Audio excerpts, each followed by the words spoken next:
नमस्कार साथियों, स्वागत है सभी दोस्तों का। आज के सेशन में हम बात करने वाले हैं BSTC 2021 के एक शानदार टॉपिक के बारे में।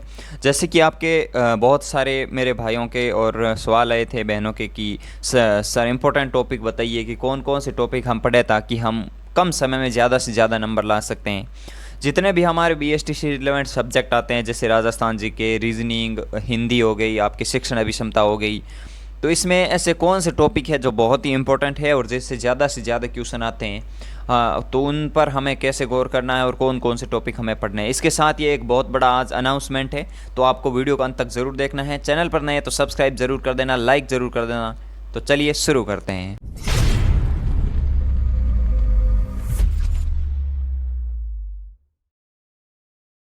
तो सबसे पहले मैं इम्पोर्टेंट टॉपिक के बारे में बात करता हूँ कि कौन कौन से आपके इम्पोर्टेंट टॉपिक है जो BSTC एग्ज़ाम के लिए बहुत ही महत्वपूर्ण है सभी सब्जेक्ट के। इसके साथ ही उसके बाद में आपके जो भी आपका अनाउंसमेंट है उस पर चर्चा करूंगा कि आपके लिए कौन कौन सी चीज़ें वो एग्ज़ाम में महत्वपूर्ण हैं, और उसके लिए मैंने एक घोषणा की है जिसमें आपको मैं अंत तक ज़रूर बता दूंगा कि उसके लिए आपको करना क्या है और क्या उसमें आपको मिलेगा। तो इसमें हम इम्पोर्टेंट टॉपिक की बात करें तो सबसे पहले हम राजस्थान जीके के इम्पोर्टेंट टॉपिक के बारे में बात करेंगे, ठीक है। और इसमें हमारा जो मेन पहले फोकस रहेगा वो हिस्ट्री पर रहेगा, क्योंकि हिस्ट्री से सवाल आते हैं काफ़ी। और हिस्ट्री के अंदर सबसे पहले जो हम शुरू करते हैं वो राजवंश से ही शुरू करते हैं ज़्यादातर, ठीक है। तो इसमें हमें मेवाड़ का इतिहास पढ़ना है। राजवंश में सबसे ज़्यादा गौर इस पॉइंट पे करना है कि मेवाड़ के इतिहास से हमारे काफ़ी अच्छे सवाल आ जाते हैं। मेवाड़ के इतिहास को कहाँ से कहाँ तक पढ़ना है, तो विशेषकर आपको लगभग कुंभा से तो पढ़ना ही पढ़ना है। कुंभा, सांगा, महाराणा प्रताप हो गए, राज सिंह हो गए, इनको तो पढ़ना ही पढ़ना है क्योंकि इनसे बहुत ही ज़्यादा सवाल आ जाते हैं। वैसे तो कुंभा, महाराणा प्रताप और राणा सांगा तक लगभग अगर 4 सवाल आते हैं तो उसमें से 3 सवाल इन 3 शासकों से ही आ जाते हैं, तो आपको विशेषकर इनको तो पढ़ना ही पढ़ना है। इसके बाद अगर राजवंश में बात करें और इसमें आप बोलेंगे मेवाड़ में छोड़ना क्या है, तो मेवाड़ के लिए तो मैं बोलूँगा कि आप लगभग बप्पा रावल से लेकर अंत तक ज़रूर पढ़ लें, भोपाल सिंह तक, क्योंकि इससे क्वेश्चन लगभग आ ही जाते हैं। तो मेवाड़ के एक में पॉइंट छोड़ने के लिए आपको मैं नहीं कहूँगा। अब सेकेंड पॉइंट है कि अब कौन सा और राजवंश पढ़ना है, तो इसमें सबसे मेवाड़ के बाद रणथंभौर थोड़ा महत्वपूर्ण रहता है। हमीरदेव चौहान वाली वो कहानी, अलाउद्दीन खिलजी वाली, तो वहाँ वो आपको पढ़नी है। उसमें से कहीं ना कहीं क्वेश्चन हमें देखने को मिल जाता है। और इसके बाद अगर जोधपुर का इतिहास उठा के देखें तो जोधपुर में राव जोधा से रिलेवेंट काफ़ी अच्छे क्वेश्चन आ जाते हैं कभी, और मालदेव से रिलेवेंट भी काफ़ी अच्छे सवाल आ जाते हैं। राव चंद्र सेन से रिलेवेंट काफ़ी सवाल आ जाते हैं। और इसके बाद मेवाड़ में एक वो मारवाड़ में अगर हम देखें तो एक वो मतिरे की राड़ वाली घटना थी, वो बीकानेर और नागौर वाली, उनसे का सवाल आ जाते हैं। या फिर 1807 में जो घिंगोली का युद्ध हुआ था उससे रिलेवेंट भी सवाल आ जाते हैं। मानसिंह से रिलेवेंट क्वेश्चन आते हैं। जो आपके नाथ मंदिर बनाया था जोधपुर ज़िले में, उससे रिलेवेंट 1-2 क्वेश्चन आ ही जाते हैं लगभग। तो मारवाड़ के इतिहास को कुछ शासकों को इम्पोर्टेंट लेके पढ़ना है, सभी को नहीं पढ़ना है। जैसे मालदेव पढ़ना है, जोधा पढ़ना है, और आपके मानसिंह पढ़ना है। अंतिम तौर पर आने वाला अभय सिंह देख लेना, अजीत सिंह की कहानी देख लेना, दुर्गादास राठौड़ वाली, उनके साथ वाली, ठीक है। और इसमें जय सिंह देख लेना, थोड़ा वो धर्मत के युद्ध में शामिल हुए थे, उनको देख लेना, ठीक है। इंपॉर्टेंट जो भी आपको लगे, फिर भी मैं बता रहा हूँ, लेकिन अगर आपको बहुत ही महत्वपूर्ण लगे उनको तो पढ़ना ही। जयपुर के अगर इतिहास में सवाई जय सिंह पढ़ना है, मानसिंह आपको पढ़ना है, ठीक है। और ईश्वरी सिंह, माधो सिंह, इनके बारे में थोड़ी अगर जानकारी हो तो ले लेना, और ज़्यादा कोई महत्व है नहीं। अगर आप पढ़ना चाहें तो पढ़ सकते हैं। मानसिंह और सवाई जय सिंह, मिर्ज़ा राजा जय सिंह, इन 1-2 शासकों को अगर आप अच्छे से देख लेते हो कवर हो ही जाता है। बीकानेर के अंदर बात करूं तो बीकानेर में राय सिंह आपको बीकानेर में पढ़ना ही पढ़ना है। राव बीका के बारे में थोड़ी सी जानकारी है, पढ़ लेना। और महाराजा गंगा सिंह अच्छे से पढ़ना है, बहुत ही ज़्यादा क्वेश्चन आ ही जाता है, लगभग इनका कोई नहर से रिलेवेंट आ जाता है महाराजा गंगा सिंह से। और तो इसमें कोई ऐसे महत्वपूर्ण नहीं है। कल्याणमल पढ़ लेना, क्योंकि कल्याणमल के जो पुत्र थे प्रताप सिंह थे, सॉरी मुझे कंफर्म नहीं हूँ, वो आपके वहाँ पे अकबर दरबार में थे। उनके बारे में काफ़ी जानकारी पूछ ली जाती है, तो उनको पीथल और पाथल के नाम से भी जाना जाता है। पाथल महाराणा प्रताप और पीथल उनको पृथ्वीराज राठौड़ को, तो उनके बारे में जानकारी कभी ले ली जाती है। तो ये 1-2 शासक रहते हैं आपके बीकानेर से। और जालोर से कानरदेव चौहान हो गए, बीरमदेव, इनके बारे में थोड़ी जानकारी होगी तो आपसे चल जाएगा, ठीक है। इसके बाद चौहान शासक में यहाँ से कोई अच्छे क्वेश्चन नहीं आते हैं। जालोर सिवाना से सातलदेव चौहान, वहाँ से एक दो वो कानरदेव, उनसे संबंधित आ जाते हैं एक दो सवाल। और मतलब इन सभी टॉपिक को पढ़ना है, लेकिन टॉपिक में से छांट छांट के पढ़ना है, ऐसे नहीं कि सभी पूरे ही हिस्ट्री को ही पढ़ लिया। और अब हमारा जो महत्वपूर्ण टॉपिक रहता है अजमेर में चौहान वाला, तो अजमेर में आप लगभग देख सकते हैं कि वो 1192 में युद्ध तक देख सकते हैं। उसके बाद अजमेर का इतना ज़्यादा तो महत्व नहीं है, लेकिन वहाँ अगर कोई अगर हिस्ट्री के पॉइंट ऑफ व्यू से कुछ और टॉपिक है तो देख लेना। और तो हमारा कोई ज़्यादा टॉपिक नहीं रहते हैं कि हमें कहाँ से कोई चीज़ और ज़्यादा करनी है, क्योंकि मेवाड़ लगभग कवर हो ही जाता है। इंडिया जी के इसमें था आपके जोधपुर डिस्ट्रिक्ट लगभग कवर हो जाता है मारवाड़ में, तो इसमें ज़्यादा कोई महत्व की बात नहीं है। अब आप जो भी देख सकते हैं तो कुछ और टॉपिक है इसके हिस्ट्री से देख लेना राजवंश में। अब आते हैं उसके बाद आपके जो सभ्यताएँ हैं उसमें, तो सभ्यता में कालीबंगा सभ्यता से कहीं ना कहीं क्वेश्चन आ ही जाता है, आहट से आ जाता है, और आपके बागौर सभ्यता से आ जाता है, और एक बेराट जयपुर से आता है जहाँ भीम डूंगरी, उन्हें हम कहते हैं मोती डूंगरी, वहाँ से बाबरू के शिलालेख मिले थे, वहाँ से क्वेश्चन आ जाते हैं। और एक गणेश और सभ्यता सीखकर वहाँ से आ जाते हैं। और इनको थोड़ा सा ध्यान रखना कि किसको ताम्र योगिनी सभ्यता कहते हैं, किसको लोहा योगिनी सभ्यता कहते हैं, और किसको ताम्र योगिनी सभ्यता की जननी कहते हैं। तो इस तरह के सवाल यहाँ से कहीं ना कहीं आ जाते हैं। जैसे एक इंसान की खोपड़ी मिली है जिसमें 6 छेद मिले, या कहाँ से मिली है, या इनकी खोज किसने की थी, या कब की गई थी, और या उत्खनन। फिर इसमें से आपको उत्खनन से रिलेवेंट सवाल पूछा जा सकता है कि उत्खनन किसने किया था। तो आपको यहाँ सभ्यता से 2-4 सभ्यताएं हैं जो बहुत ही इंपॉर्टेंट हैं, उनको पढ़ना है, ठीक है।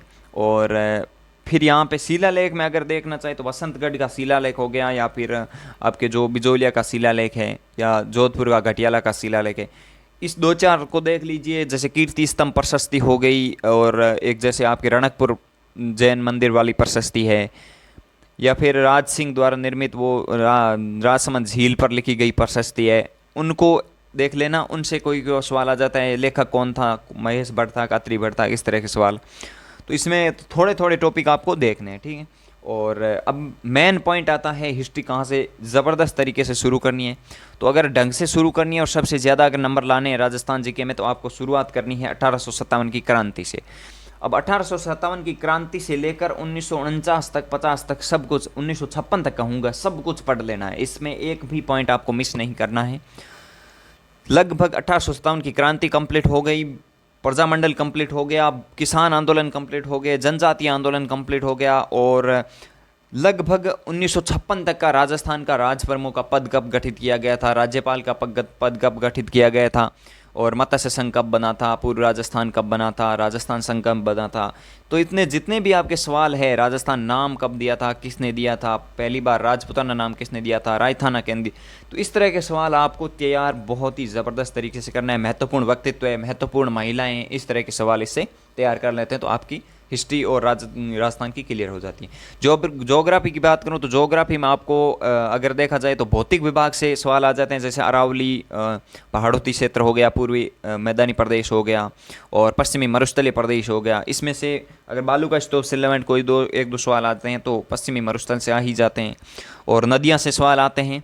और अगर कोई चोटी से सवाल आ जाते हैं, जैसे अरावली में कौन सी उत्तर की सबसे ऊंची चोटी है, मध्य की कौन सी सबसे ऊंची चोटी है, सबसे लंबी, इस तरह के। और उद्गम स्थल नदियों का पूछ लिया जाता है लगभग बार। और कहीं ना कहीं हमारे जो खनिज है, जैसे पिछली बार आया था झामर कोटड़ा, उदयपुर में कौन सा खनिज निकलता है, या फिर सॉरी एक सवाल आया था मेरे को अभी कंफर्म याद नहीं है, टंगस्टोन है, सॉरी रॉक स्ट्रॉन्ग के लिए आया था, और या इसके साथ ही ये सवाल आ जाता है कि किस खनिज पर राजस्थान का एकाधिकार है। ऐसे नहीं है कि सभी खनिजों की आपको खान रटनी शुरू कर दें, ऐसा नहीं है। जो भी इंपॉर्टेंट है, जैसे सोना चांदी, चांदी और जस्ता कहाँ निकलता है, जैसे जांवर उदयपुर में निकलता है, तो वहाँ से आपको इस पॉइंट पर विशेष ध्यान दे देना है, ठीक है। तो इस तरह के जो भी महत्वपूर्ण पॉइंट आते हैं उन पर गौर करना है। फिर जनसंख्या, जनगणना पढ़नी है। जनगणना में काफ़ी सवाल आपके सामने आ ही जाते हैं लगभग, और एक दो सवाल जैसे यहाँ से कोई ऊर्जा वाले आ जाते हैं, जैसे तेल के कुएँ बाड़मेर वाले, उनसे भाग्यम सरस्वती, उनसे सवाल कभी कभार आ जाता है। तो इतना ज़्यादा तो ज्योग्राफी से नहीं आते हैं, फिर भी अगर आप देखना चाहें तो देख लेना कोई महत्वपूर्ण आता है। और एक हिस्ट्री में मैं टॉपिक सॉरी भूल गया था जिसमें कि आपको कवर करना है। हिस्ट्री में एक टॉपिक था जिसमें कि जो केंद्र आते हैं ना आपके, सब राजस्थान का सांस्कृतिक केंद्र हो गया या फिर जैसे पुरातात्विक संग्रहालय कहाँ स्थित है, इस तरह के सवाल पूछ लिए जाते हैं कभी कभार, तो वो थोड़ा सा देख लेना। और तो ज्योग्राफी में कोई ज़्यादा मैटर है नहीं, आप भौतिक विभाग पढ़ लेना, नदियाँ पढ़ लेना, और ये एक दो पॉइंट आता है जैसे जनगणना पढ़ लेना। इनसे सवाल आपको कहीं ना कहीं मिल जाते हैं, पूरे टॉपिक के बाद भी कहीं ना कहीं काफ़ी अच्छे सवाल यहाँ से मिल जाते हैं। अब पॉलिटी राजस्थान से, राज्यपाल से रिलेटेड एक दो सवाल आ जाते हैं, तो कोई ज़्यादा महत्व तो नहीं है, एक दो सवाल कभी आते हैं तो आप पढ़ लेना, प्रधान मुख्यमंत्री और आपके राज्यपाल से रिलेटेड कोई जानकारी। और इसमें तो कोई ज़्यादा अदर सब्जेक्ट मायने रखता है। हाँ, एक आर्ट एंड कल्चर का होता है, तो आर्ट एंड कल्चर में तो लगभग ये होता है कि ये हर बार टॉपिक चेंज कर लेता है, कि फिक्स तो कभी आता ही नहीं है, क्योंकि कभी कभार ये क्या करेगा कि नृत्य से दो सवाल दे देंगे, अगली बार हम नृत्य पढ़ के गए तो ये संगीत से दो सवाल उठा लेगा। इस तरह के ये मतलब होता है एग्ज़ाम के अंदर। तो इसमें थोड़ा सा आपको ध्यान रखना है कि कोई इस विशेष तो टॉपिक हम आर्ट एंड कल्चर के लिए नहीं कह सकते, लेकिन आर्ट एंड कल्चर के लिए आप ये संगीत वाले, नृत्य वाले, ये तो आपको पढ़ना ही पढ़ना है, क्योंकि इनसे सवाल आ ही जाते हैं। आभूषण से एक सवाल आ ही जाता है फिक्स है, और जैसे महल, भाव, बावड़ियाँ, आपके जो किले हो गए, इनसे तो सवाल आना ही आना है, 100% आएगा। कोई किले पर रखी हुई तोप से रिलेटेड सवाल आ जाता है। तो लगभग आपको आर्ट एंड कल्चर मुझे लगता है कि जो मैंने एक बुक बताई है और उसमें से आप आराम से देख सकते हैं, तो वो कवर हो ही जाता है, ठीक है। और अब बात करते हैं रीजनिंग के लिए। रीजनिंग के लिए कोई विशेष टॉपिक की हम बात ही नहीं कर सकते। जैसे एनालॉगी है, इससे बहुत ही ज़्यादा सवाल आ जाते हैं। एनालॉगी आपको अच्छे से करनी है, उससे सवाल आ जाते हैं। डायरेक्शन सेंटेंस से आते हैं, सिटिंग अरेंजमेंट से आते हैं, आपके कैलेंडर से आ जाते हैं, घड़ी से आ जाते हैं, तो सब टॉपिक में से आते हैं। तो इसमें कोई विशेष टॉपिक आपको नहीं चूज़ करना है, क्योंकि ये रीजनिंग में ये होता है कि सभी टॉपिक से एक दो सवाल आ ही जाते हैं, तो फिर हम किसी एक पर्टिकुलर टॉपिक को मान्यता नहीं दे सकते, ठीक है। तो रीजनिंग के लिए मैं आपको बोलना चाहूँगा, जहाँ तक कोशिश करिए लगभग रीजनिंग पूरी कंप्लीट कर लीजिए। रीजनिंग से सवाल आ ही जाते हैं, कथन निष्कर्ष से हो गए। और बीएसटीसी के पॉइंट ऑफ व्यू से किए, मैंने से एक सिलेबस के लिए वीडियो बनाए हैं जिसके लिंक डिस्क्रिप्शन में, और आप वहाँ से उसको देखकर आप आराम से उस चीज़ को कवर कर सकते हैं, ठीक है। एग्ज़ाम पॉइंट ऑफ व्यू से आप आराम से उसको क्लियर कर सकते हैं। अब बात करते हैं हिंदी में। हिंदी में सबसे महत्वपूर्ण एक दो टॉपिक आते हैं, जैसे आपको 5 टॉपिक ऐसे हैं जिसको रटना पड़ेगा, जैसे पर्यायवाची, विलोम, और एक आपके हो गया मुहावरे, लोकोक्तियाँ, और एक अनेकार्थी शब्द आ जाते हैं, या फिर एक आपके जो भी जैसे अली अली और अली, भोरा और सखी, इस तरह के सवाल आते हैं ना, मतलब दो नेम सेम होते हैं लेकिन उनका दोनों का अर्थ अलग अलग होता है, तो उनको आप शब्द युगम कहते हैं जिसको। तो इस तरह से इन 4-5 टॉपिक को तो आपको रटना पड़ेगा, ठीक है। और शब्द शुद्धि से एक सवाल आ जाता है कहीं ना कहीं, और एक आधा सवाल कहीं हमें वाक्य से मिल जाता है कि अगर जो जिसको जीता ना जा सके उसे अजय कहते हैं। तो इस तरह के सवाल आ ही जाते हैं लगभग, ठीक है।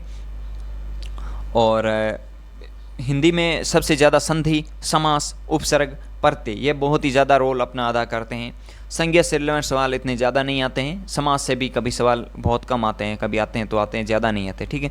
तो संधि आपको पढ़नी है, समास, प्रत्यय और उपसर्ग, इस टॉपिक को तो कम से कम बहुत ही बार पढ़ लेना है, क्योंकि इससे सवाल आ ही जाते हैं हिंदी में। तो हिंदी लगभग इन्हीं टॉपिक से आपकी कवर हो जाती है। अगर 5 टॉपिक वो आप अच्छे से कर लेते हैं और 4 टॉपिक अगर आप अच्छे से कर लेते हैं तो लगभग आपकी हिंदी आराम से कवर हो ही जाती है, ठीक है। संधि, समास, उपसर्ग, प्रत्यय, और वहाँ से जो भी पर्यायवाची, विलोम शब्द हो गए, और मुहावरे, लोकोक्तियाँ, शब्द युगम, ठीक है। और शब्द शुद्धि देख लेना, वाक्य शुद्धि थोड़ी बहुत देख सकते हैं। अब लगभग मैंने जहाँ तक टॉपिक क्लियर करा दिए हैं, अब मैं आपको बता देता हूँ, शिक्षण अभिक्षमता का भी बता दूंगा। और इसमें मैं एक आपके लिए खुशखबरी लेके आया हूँ, तो वो बता देता हूँ सर। तो ये आपके लिए बहुत ही ज़्यादा मतलब अच्छी खबर है अगर मानते हैं तो। शिक्षण अभिरुचि या शिक्षण अभिवृद्धि, इसके मैं आपको शिक्षण अभिक्षमता के लिए मैंने कोई टॉपिक नहीं बताए हैं, तो उसको मैं खुद कवर करवाऊंगा। कहाँ से करवाऊंगा वे मेरे पर डिपेंड है, और मैं आपके सवाल सभी सही करवाने की गारंटी लेता हूँ। शिक्षण अभिरुचि के अंदर आपको कुछ नहीं करना है, पूरा प्रोसेस मैं बता देता हूँ। शिक्षण अभिरुचि और शिक्षण अभिक्षमता के लिए बहुत ही ज़्यादा एक अच्छा सा प्रोग्राम रखने वाले हैं, और जिसमें कि आपको 500 क्वेश्चन की सीरीज़ है, 500 क्वेश्चन करवाने वाला हूँ शिक्षण अभिक्षमता लाइव आपके सामने। लाइव होगा, पूरे का पूरा सेशन लाइव होगा, जिसमें मैं आपको टाइम दे दूंगा, सब कुछ कर दूंगा, उसमें सब के सब व्यवस्था के साथ आपका काम होगा। 500 क्वेश्चन की महा सीरीज है शिक्षण अभिक्षमता की। इसके साथ ही जैसे ही हमारी शिक्षण अभिक्षमता में अगर अच्छा परफॉर्मेंस मिलता है और अच्छा सपोर्ट मिलता है तो राजस्थान जीके के भी 500 क्वेश्चन रीजनिंग के लिए आएंगे, 500 क्वेश्चन हिंदी के लिए आएंगे। तो सब आपका टॉपिक है वो मैं कवर करवा दूंगा 2-3 हज़ार क्वेश्चन के अंदर, ठीक है। तो अभी हम शुरू करने वाले हैं 500 क्वेश्चन का महासंग्राम शिक्षण अभिक्षमता, ठीक है। और इसके लिए आपको ये चैनल है इसको सब्सक्राइब तो करना ही करना है। अब इसके लिए होता है क्या कि अभी मेरे लगभग थोड़े से कम हैं, तो आप 2000 सब्सक्राइबर मेरे जैसे ही कंप्लीट होंगे मैं आपको ये 500 क्वेश्चन की घोषणा आपकी शुरू कर दूंगा उस पर, और फर्स्ट क्लास आ जाएगी, जिसमें कि हम जहाँ तक कोशिश करेंगे 5 क्लास में कवर कर लेंगे। अगर ज़्यादा रहेगी तो फिर हम 5 से 7 क्लास में पूरी की पूरी शिक्षण अभिक्षमता को कवर कर ही लेंगे, क्योंकि एक साथ पढ़ाने से ना तो आपको याद होती है ना कुछ और, बस बोरिंग के साथ पढ़ लेते हैं, कोई ज़्यादा नहीं। तो 500 क्वेश्चन एक साथ तो नहीं करवाऊँगा, लेकिन आपको 5 भाग के अंदर लगभग मैं 500 क्वेश्चन करवा दूँगा, 100 क्वेश्चन। ये हमारा चैनल का लोगो है, आप यहाँ से सब्सक्राइब कर सकते हैं, और ये सभी BSTC PTET के लिए बहुत ही इंपॉर्टेंट टॉपिक रहने वाला है। तो आपको अगर अच्छा लगा है तो लाइक ज़रूर कर दीजिए। बहुत मतलब आपने जितना सपोर्ट पीछे किया है, मुझे लगता है कि आप इसी तरह से आगे करते रहेंगे। और टेलीग्राम ग्रुप अभी तक ज्वाइन नहीं किया तो अबाउट सेक्शन से जाके टेलीग्राम ग्रुप ज्वाइन कर सकते हैं। इसके साथ ही और भी आपकी कोई भी क्वारीज़ है तो आप कमेंट में कमेंट करिए, हर कमेंट का जवाब देता हूँ। और आज के लिए बस इतना ही, कल और एक वीडियो के साथ मिलता है, तब तक के लिए जय हिंद, जय भारत।